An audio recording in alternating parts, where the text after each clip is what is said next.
Well, how did we get here from revolutionary, a major step forward in the women's game and a banger event on top, to simply being yet another angered audience wondering what's going on? How did we get to this point with Evolution 2? We'll get comfy because I'm taking you through it. WWE Evolution this Sunday is the second Evolution event to take place under the WWE banner, the previous event being in 2018. This marked the first PLE in WWE history to feature an all-female roster. This event also featured women's wrestlers from all four brands at the time that featured women, that being Raw, SmackDown, NXT and NXT UK. Almost immediately after the first event, there were people expressing interest in a follow-up, as an all-female event is reasonably unprecedented for WWE, particularly at the time. Former women's champion Mickie James even suggested to management about a potential all-female brand, similar to certain promotions like Stardom and Pro Wrestling Eve. However, despite hesitance on holding another Evolution event, come April this year, and oh yes, we found ourselves at the foot of a second event. Over the past 7 years, the women's revolution's been carried out, and several upcoming names have since went on to establish themselves, includes Becky Lynch, Charlotte Flair, Bayley, and the former Sasha Banks, now conquering AEW and other promotions as Mercedes Moné. Hang on a minute. Banks? Moné? Are you taking the piss? How have I only just noticed that? Anyway, Saturday night's main event 40 is also emanating from the same venue the night beforehand, so that weekend has plenty of WWE action on the cards. However, concerns are afloat as Beyonce's Cowboy Carter tour is playing on the same night nearby, and many talent have concerns regarding attendance as they're directly competing with a mainstream musical attraction. But the biggest gripe appears to be the WWE's continual strategy of counter-programming against AEW for reasons that only they know. It doesn't matter who you think is better because it's immaterial to the point. Putting a regular sized PLE against one of AEW's biggest events feels like a bum note to me, and I can't make much sense of it. Stop worrying about the competition and focus on making the most of your own talent. That's how superstars are made. Now I know what you're thinking, come on mate, I don't give a toss, just tell me about who's fighting and why. Don't panic, I've got you covered. First up is the NXT Women's title match between Jacy Jayne and Jordynne Grace. After winning an upset victory over NXT Women's Champion Stephanie Vaquer, Jacy Jayne has had the best form of her career so far. After defending the title, NXT General Manager Ava Rock, daughter of legendary wrestler The Rock, announced that there would be a tournament to declare a new number one contender for Jayne's strap. This tournament was won by Jordynne Grace.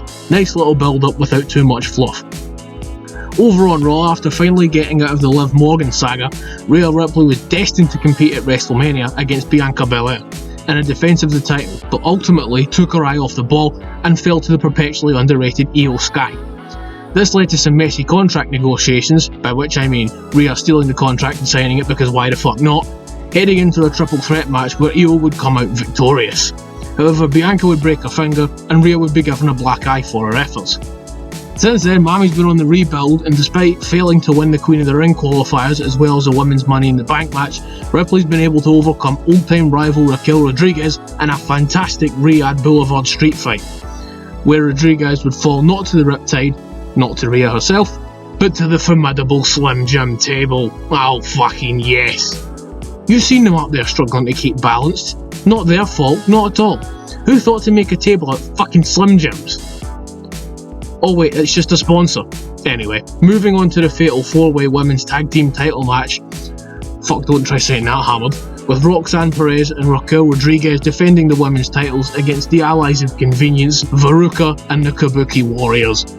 Now after Liv Morgan suffered an unfortunate shoulder injury during an episode of Raw, and I think I speak for everyone in the community when I say it's an absolute fucking stinker when someone gets injured, so get well soon to every talent that's currently injured, there's several of them. This whole debacle led Jaffa Cakes man Finn Balor and JD McDonough to head to Adam Pearce and ask for recent Judgment Day inductee Roxanne Perez to take her place. This was agreed to if they were willing to defend the titles against the team from each brand at Evolution. Each team earns their place in the match, and there we fucking go, that's about it. Also featured is an epic battle royal, and who the fuck's in it? Who the fuck knows? Many people are expected to be in it, including anyone from the mid-card who hasn't been announced, the recently returning Nikki Bella, as well as other less likely but still possible names, including AJ Lee, Saraya, formerly known as Paige, as well as a potential appearance from AEW wrestler Britt Baker, who has apparently not been happy with the company recently, although I don't know how much salt to take with that, amongst many others. Tiffany Stratton's defending her women's title as well, as despite being expected to take on Jade Cargill at SummerSlam, something she did address on SmackDown, which then led to Jade Cargill making an appearance, only for Stratton to go, "Nah, fuck that. Make the people say hello to a mate of mine," followed by the returning Trish Stratus. Stratton was like, yeah, do you want a shot? Stratus was like, yeah, why not?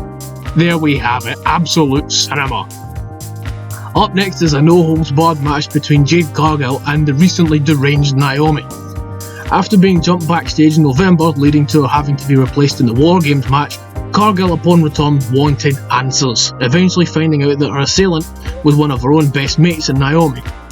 Naomi's since been showing more and more signs of deranged behaviour, including suddenly becoming enamoured with yellow caution signs, breaking into Bianca Belair's parents' house, as well as hiding razor blades in Jade's fucking birthday cake. How's about that one? Imagine how that went down at the party. Yeah, I just thought I'd say hello mate, give you your birthday cake. Happy birthday. Oh, thanks mate, I'm glad we're not fighting anymore, and... what's that shiny thing sticking out of the side? Sprinkles? I'll give you fucking sprinkles, you get. Anyway, they've been trading wins and losses back and forth since WrestleMania, and this appears to be yet another chapter in the Cargill-Naomi story.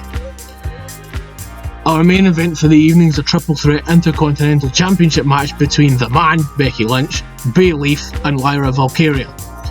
After Becky Lynch's return at WrestleMania, after Bayley had to be removed from the card, Lynch has been storming through everyone. She lost the tag team titles with Lyra Valkyria a night after winning them, blamed her for it, and they've spent the past several months beating the shit out of each other over it. After Bayley's return, Valkyria had the hump with her for not speaking to her since Lynch's assault, and despite trying to help her, has got in the way of Bayley defeating Lynch, leading to a one-on-one where a double pinfall was scored, and they both thought, oh fuck it, and started hammering each other. Adam Pearce by this point had a blistering headache and thought fuck it, and booked all three into a triple threat match. I get the idea that Jacy Jayne walking out with the title's unlikely, as ever since she's arrived, they've been slowly progressing towards putting the title on Jordynne Grace. This being the biggest stage to have it on, I don't see it likely that they'd pass up the opportunity to have her win the title with everyone watching. Io and Rhea is difficult. I want to see Rhea head into Crown Jewel with the women's title, so that she can fight for the Crown Jewel title in her own country, and I think that's what they have in mind, so she needs to win it soon. But given how lukewarm at times Rhea's recent run has been received of late, it's hard to see them continue on this path. Plus, continued online attention, record merch sales and massive reactions whenever she appears prove it's not her that people are unhappy with, but the story. With that in mind, the smart thing to do is turn her heel again, as this was where her best work was. Okay, she doesn't have a faction around her to play off, but this can be arranged if things don't work out in a few months' time. I think Rhea will nearly win, like when she lost the title, but either make a silly mistake like last time, or lose due to the referee's error, leading to a complete break and attacking Io and doing something like putting her through the announce table, or hitting her with the Riptide over and over. This creates the heel turn immediately and heads them both into SummerSlam, where she would be able to reclaim the title heading into Crown Jewel. This new heel Rhea would effectively be everything it was before, but with the added layer that now that she has no family around her, she's grown very attached to the title, and is going to willingly go to desperate measures to make sure she never loses it. I think Roxanne and Raquel will retain the titles in the tag match. This gives plenty of room for Roxanne to effectively replace Liv in Dawn's life, thus leading to Liv being seen as a face upon return and basically reenacting the Rhea Liv storyline from last year, with the added layer that it proves more and more that Dominic isn't a Lothario after all, but actually a naive and highly manipulatable man that breaks whenever he sees chicken tendies. Battle Royal? Fuck knows. Quick guess. Stratton and Stratus doesn't look like a victorious effort for Trish. Cargill and Naomi looks like a Cargill win to me, so that Naomi can disappear and come back during Cargill's title challenge at SummerSlam and cost her, extending the storyline until Bianca can come back, and then they can tie it all together and put it into a triple threat at some stage. With the main event, I can't see Bayley winning, as she almost feels like a third wheel because so much happened without her at the start, but I feel like this storyline is almost engineered so that Lynch ends up falling to Valkyria and gives her the rub as being the next big Irish female talent. But that's just what I think. Tell me what you think in the comments. Don't forget to subscribe if you enjoyed this video, and I'll see you soon. Enjoy the show.